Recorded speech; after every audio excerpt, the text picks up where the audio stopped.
নমস্কার সবাইকে। আশা করি আপনারা সবাই খুব ভালো আছেন।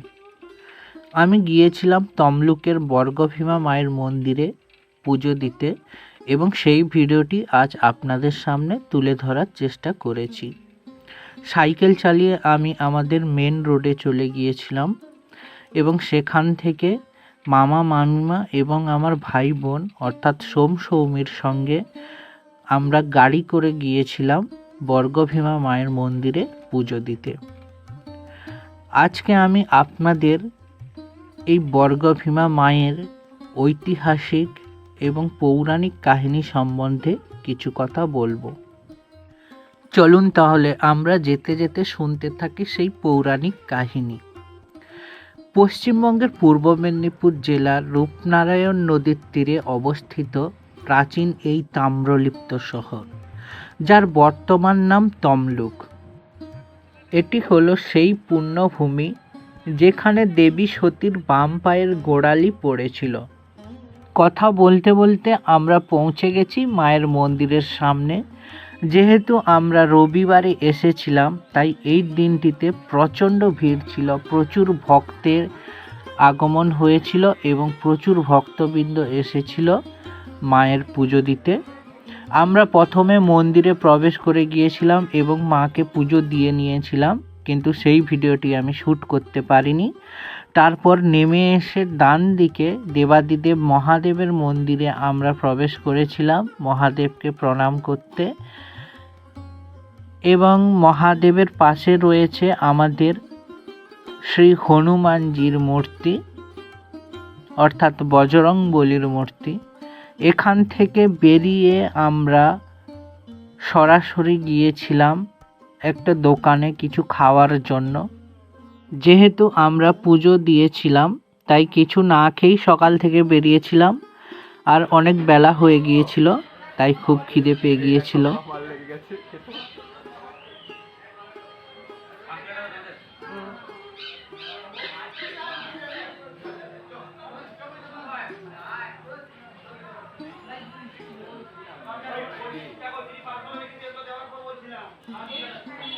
সব রিভিউ দাও, খাওয়ার রিভিউ দাও। গরম আছে টাকার মনের মতো, ভালো করে খাও।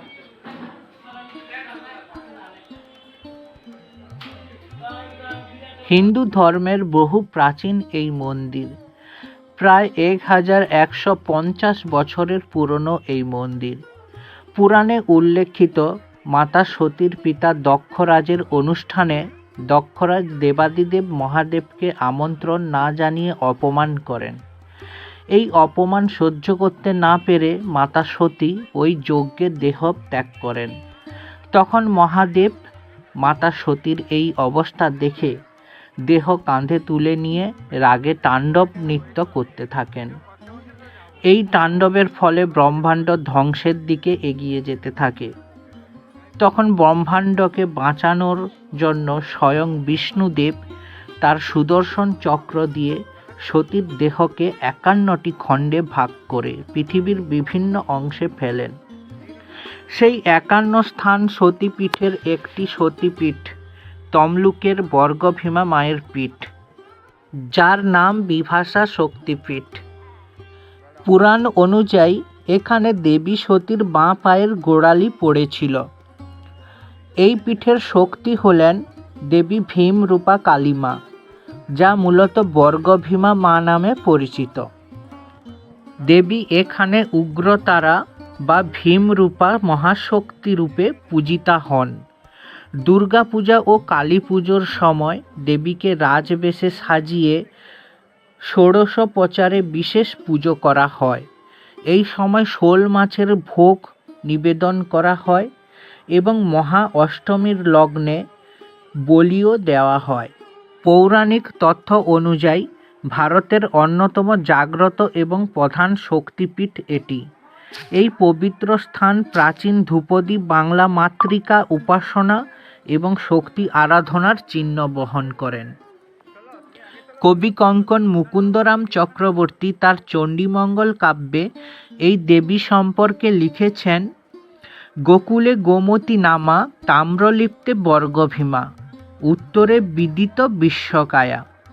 এটি প্রায় ৪০০ বছর আগের লেখা কবি কঙ্কন মুকুন্দরাম চক্রবর্তীর। মায়ের কাছে পুজো দিতে এলে এইখানে লাইন দিয়ে দাঁড়াতে হয় এবং যারা পুজোর পর অঞ্জলি দেবেন তারা এইখানে সামনে দাঁড়ান, এখানেই অঞ্জলি হয়।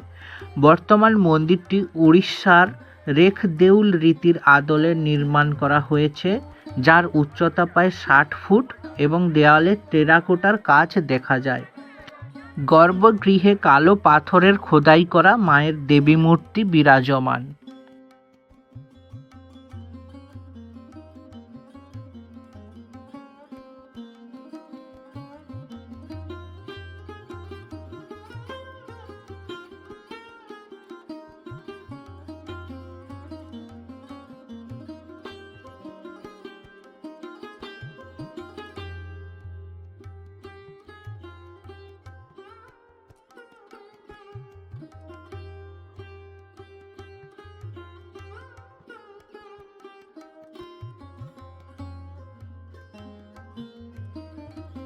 তাম্রলিপ্ত ছিল প্রাচীন ভারতবর্ষের অন্যতম গুরুত্বপূর্ণ বন্দর এবং বাণিজ্য কেন্দ্র। মহাভারতের এবং প্রাচীন পুরাণেও উল্লেখ আছে এই মন্দির দেবীর স্বপ্নাদেশ পেয়ে প্রতিষ্ঠা করেছিলেন তাম্রলিপ্তের ময়ূর বংশের রাজা তাম্রধ্বজ। তাম্রধ্বজ দ্রৌপদীর স্বয়ংবর সভাতেও অংশ নিয়েছিলেন এবং তিনি পরে যুধিষ্ঠিরের অশ্বমেধ যজ্ঞের ঘোড়া আটক করেছিলেন। রাজা তাম্রধ্বজের সঙ্গে অর্জুনের যুদ্ধও হয়েছিল। পরে ভীমের সঙ্গেও যুদ্ধ হয়েছিল তাম্রধ্বজের এবং ভীম এই স্থানটি জয় করেছিলেন। সেই সময় থেকে এই দেবী মা ভীমাকালী নামেও পরিচয় লাভ করেন। এখানে নাট মন্দির রয়েছে, ভোগশালা রয়েছে এবং এখানে বিবাহেরও সুব্যবস্থা রয়েছে।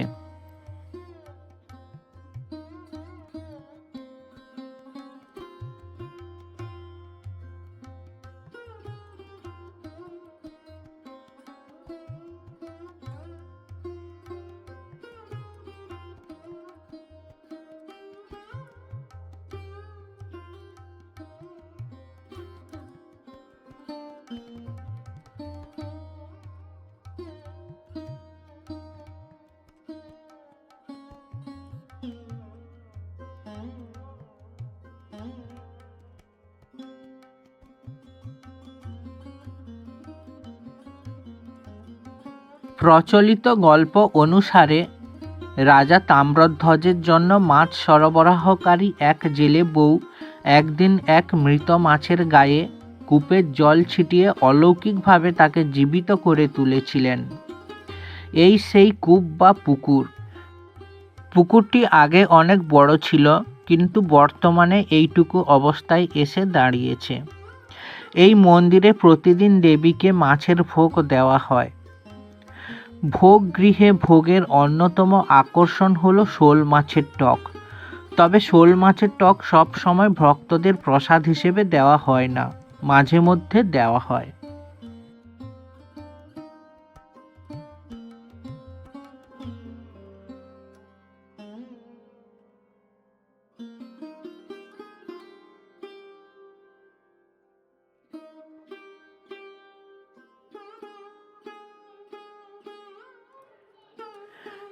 শাক্ত ঐতিহ্যের কারণে মেদিনীপুর জেলার অনেক বিপ্লবী এখানে শপথ নিয়েছিলেন যে তারা ধর্মের পথে চলবেন এবং সশস্ত্র বিপ্লবের মাধ্যমে মাতৃভূমিকে পরাধীনতা থেকে মুক্ত করবেন। ক্ষুদিরাম বসু এখানে পুজো দিতে আসতেন নিয়মিত। এছাড়াও এখানে নেতাজি সুভাষচন্দ্র বসুও এসেছেন। এছাড়াও এসেছেন পূর্ণচন্দ্র সেন, গিরিজা অধিকারী, মাতঙ্গিনী হাজরা সহ আরও অনেকে। বিপ্লবীরা আসতেন স্বাধীনতা সংগ্রামের সময় মাতৃমূর্তির সামনে শপথ গ্রহণ করতে। এই মন্দিরটির পাশে সুরেন রক্ষিতের বাড়িতে বিপ্লবীদের একটি গোপন আখড়া গড়ে উঠেছিল, যার নাম ছিল মাতৃসদন। এই মন্দিরের ভেতরে প্রচুর দোকানপাট রয়েছে, যেখান থেকে ভক্তমণ্ডলীরা মায়ের প্রসাদ সংগ্রহ করতে পারেন, পুজো দেওয়ার জন্য ডালা সংগ্রহ করতে পারেন। এছাড়া মন্দিরে প্রবেশের সম্মুখে রয়েছে অনেক দোকানপাট, সেখান থেকেও সংগ্রহ করা যায়। সমগ্র মন্দিরটি টেরাকোটার কাজ করা। টেরাকোটার বহু দেবদেবী দিয়ে এই মন্দির সজ্জিত। আমরা এগোচ্ছি ভোগশালার দিকে। এখন আমরা ভোগ গৃহে প্রবেশ করব এবং মায়ের প্রসাদ গ্রহণ করব। মায়ের প্রসাদ গ্রহণ করার আগে অবশ্যই কুপন কাউন্টার থেকে ভোগের রসিদটি সংগ্রহ করতে হবে। একটি রসিদের মূল্য 110 টাকা।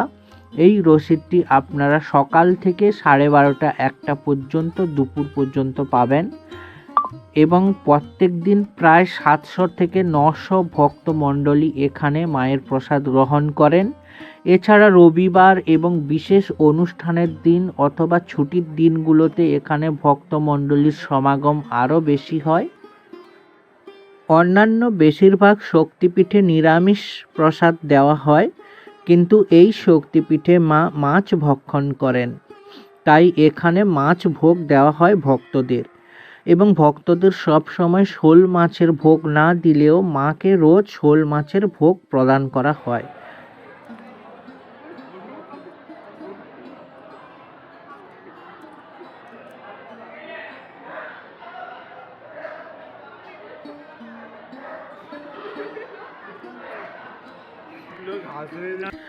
বর্গভীমা মায়ের অন্ন ভোগের মূল্য 110 টাকা, অর্থাৎ একটি ভোগের কুপন 110 টাকা। এছাড়াও আপনারা বাড়িতে প্রসাদ নিয়ে যাওয়ার জন্যও রসিদ সংগ্রহ করতে পারেন। যদি কেউ কেরিয়ার বাড়ি থেকে নিয়ে না আসে, তবে এইখানে পাশের দোকানগুলোতে ছোট ছোট প্লাস্টিকের কৌটো পাওয়া যায়, সেগুলো কিনে নিয়ে মায়ের প্রসাদ সংগ্রহ করা যেতে পারে। প্রত্যেক দিন প্রায় মায়ের অন্নভোগে 5 থেকে 7 রকমের আইটেম থাকে। পরিষ্কার পরিচ্ছন্ন, দারুণ পরিষেবা এবং খুব সুন্দর পরিবেশ।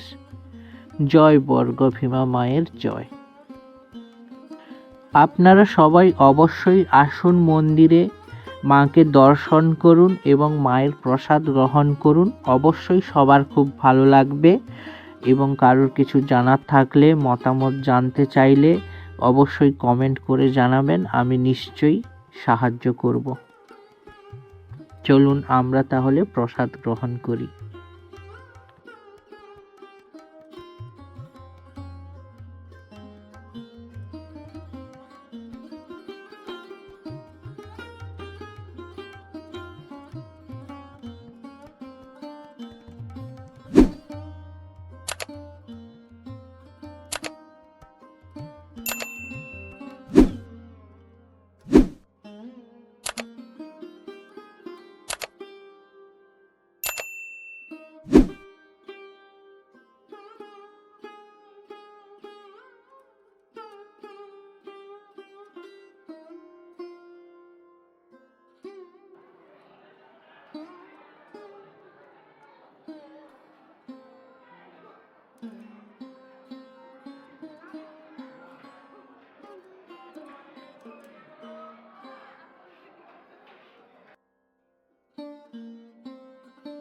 শুন, রবিবারটা কেন ভিড় হয়? সবাই ছুটি ওই ছুটি ছাটা থাকে তো, লোক চলে এসে, বা স্থানীয় যারা এই যে ভোগের মিল লেয়া যাটি, তাহলে ঘরে রাঁধবে নি, ওই মিলটা লেয়ালো, ঘরে খেয়ে ভাগ করে খেয়ে নেবে। অনেকে ভোগের মিল ধরছে প্রচুর। একজন তো বড় বড় কৌটালে ছোট বড়ুগা, সে ফার্স্টে ধরলো, বেশি বুঝতো না লোকটা। না একটা বউজ এত বড় একটা ডিব্বা এত বড় অবশেষে আমরা গল্প করতে করতে রওনা দিয়ে দিয়েছি আমাদের বাড়ির উদ্দেশ্যে। যদি ভিডিওটি ভালো লেগে থাকে অবশ্যই লাইক করবেন, কমেন্ট করবেন এবং শেয়ার করবেন। চ্যানেলটিকে সাবস্ক্রাইব করবেন, পাশে থাকবেন এবং কোনো কিছু জানার হলে কমেন্ট করে জানাবেন। যথাযথ উত্তর দেওয়ার চেষ্টা করব। ধন্যবাদ, সবাই ভালো থাকুন।